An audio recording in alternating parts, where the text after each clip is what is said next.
Sikhathi siyibhola kuqala nje kujabula kakhulu kubambisana netikolwa ekuthini ibhola sesingabuyela siyohlanyela kuthuthukisa ibhola lephasi.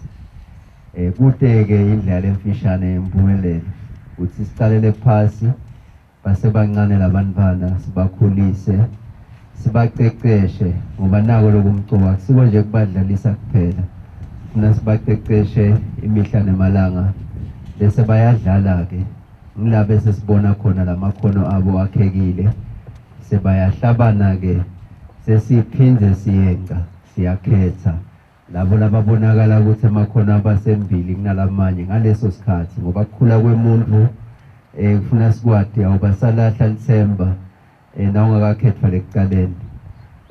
Empilweni nje khona lo ukuthi nakakhula letinye into ashesha atende lo munye aphute ekudenda siye sikubita ukuthi kunema-early maturers kanjalo. Ngenteka ukhanze ukuthi nawe semncane na-13 abakukhethi kodwa nasewuna-17 senguwe lesihlabane noma sewumdala kuyendeka loko. Sibonge kakhulu umsebenzi wento yobothishela kakhulu ukuqeqesha abantwana kuhlanganisa netikolwa bete batodlala imihla nemalanga batodlala imidlalo. Siyibhola-ke vele kusemgomeni wethu ukuthi sithuthukise ibhola kusukela phasi kungako sinalamabandla lawa lakhona ikakhulukazi njengoba likhona leli libuke laba labasha labancane lesithi youth committee.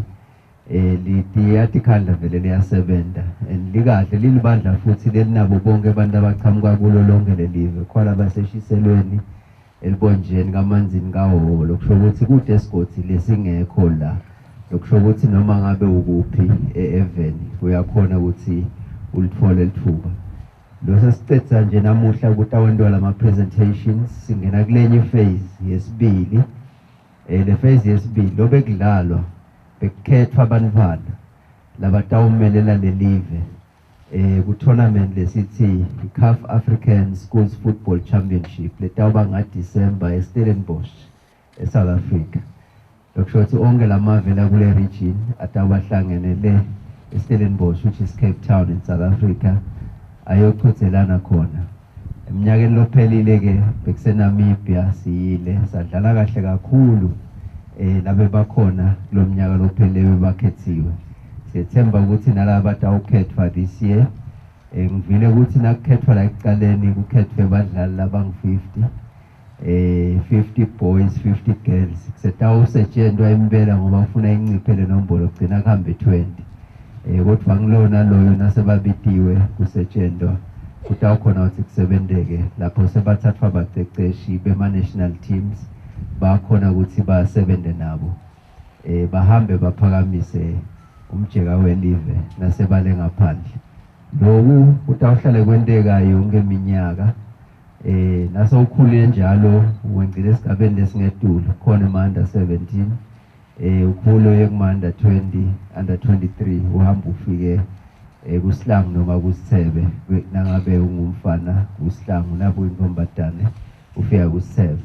Iqala la vele le ndlela ukuthi sikwende nale kunye lesiphinde sikwende nathi indleleni. Nabanye bethu bahle baphuma sebasibawufunda imfundo ngaphandle kwelive.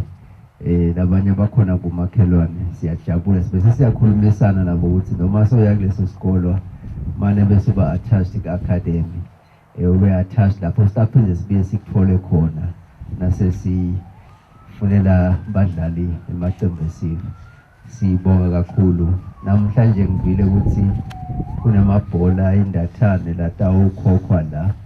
Inhloso lenkulu ukuthi kuphindze kubuyele ukudlala ibhola thina singebhola kuyinto lenhle ukuthi nangabe sekukhwala ukutholakalawo siphindze uyithole le bhola ngeke sifane-ke khwala batawuthwala amaningi khwala batawuthola amancane kodwa nakusasetshenzwa nje khwala kubanjisana khona labanye ukhaze ukuthi siyababambisa ku-transport kuze ukuthi imidlalo ichubeke kahle. Siyethemba ukuthi sitawuchubeka kahle nalabo lasebakhethiwe nalaba satawumelela live sibahalalisele siphindze nabo sibafise inhlanhla njengoba umsebenzi usesekhona sisetawuhamba.